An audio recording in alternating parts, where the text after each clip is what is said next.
Good afternoon, everyone. My name is John Stubblefield. Mr. Starr was a very dear friend of mine, and we met when we attended boating school together. With that in mind, I'd like to thank all of you for coming today to commemorate the life of the great starfish that was Mr. Starr. I would like to send my condolences to his family members at this time during their time of mourning. And I know Mr. Starr wouldn't want us to be sad, though, so I hope that everyone in attendance will be celebrating his life today, and I hope to shed some light on many of his marvelous characteristics Mr. Starr had and the many great adventures we had together. Mr. Starr tragically passed away on April 25th at 4:30 p.m.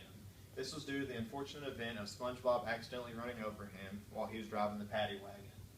If only SpongeBob would have learned to drive, this unfortunate event would have never occurred. And you can see in this picture here, this was the last time that SpongeBob and Patrick rode in the paddy wagon together. And I just wanted to include it because it shows like how they were happy and the happiness that brought them. But now that, you know, SpongeBob and nobody else will ever be able to look at the paddy wagon the same after the unfortunate event. And I just wanted to share some of the characteristics that Patrick displayed that many people noticed. Some of these were good and some weren't so good, but I'm going to go ahead and include them anyway. People considered him pleasant, but also lazy and overweight, and relatively ignorant. But probably the most important one is that most people considered him hysterically funny, which is a great quality to have and something that made him many friends. And as anybody, he had some especially special hobbies. And a big one was he loved to catch jellyfish. That's something him and SpongeBob did all of the time, and something he really enjoyed doing. And also, he loved to annoy Squidward. Just the fact that he lived beside him was annoying enough for Squidward, but Patrick went out of his way to annoy Squidward at all costs. And another big thing was he loved to tell super special secrets. He also loved to hear them from other people, and that was from SpongeBob, from Squidward, from anybody. He just loved everything about super special secrets. Another big thing he loved is to sell chocolate, but while doing so, telling the customers that he loved them. And I've never understood why he did this, but on multiple occasions he would try to sell the chocolate, and before he even was trying to sell it, he would tell the customers that he loved them, and that always just throw the customers off, and he was never able to sell very much. Now, probably his favorite hobby was to do absolutely nothing, and I've seen him accomplish that many times.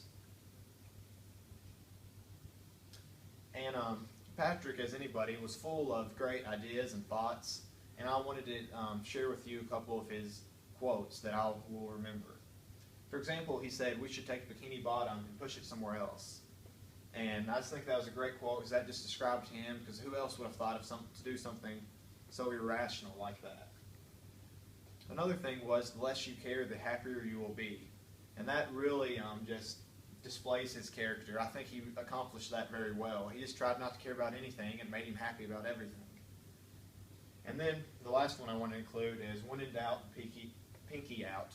And that was really whenever he was drinking tea, but that any beverage, and just in general, whenever he didn't know what to do, he just, when in doubt, pinky out.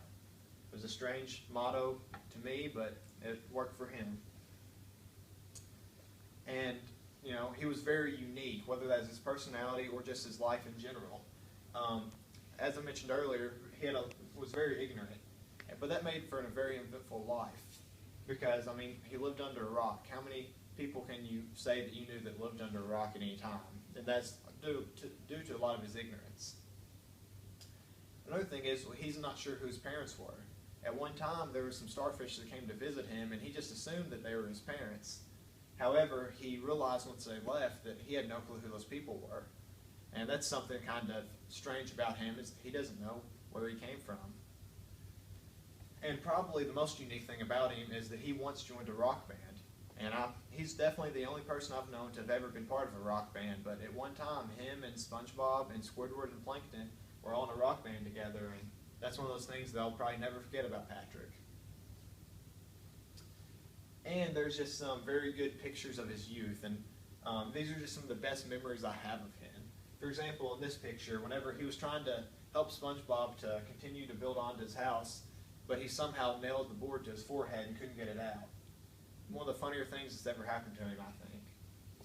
And there was the time that he came parachuting into the ceremony until he realized that his parachute was his pants and didn't have any pants on. So that was his most embarrassing moment by far, realizing that he was around all his friends without any pants on.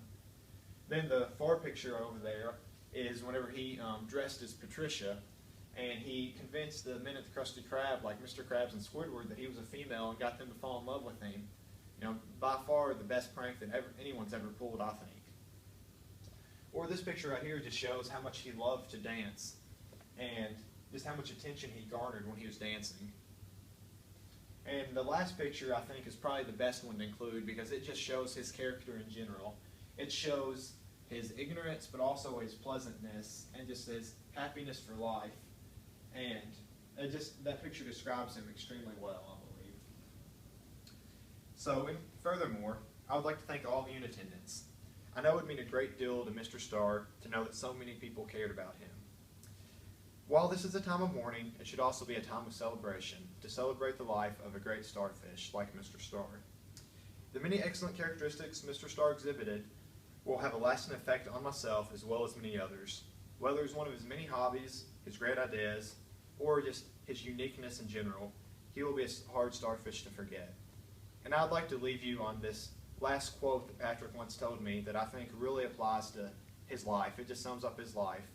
Well, it may be stupid, but it's also dumb.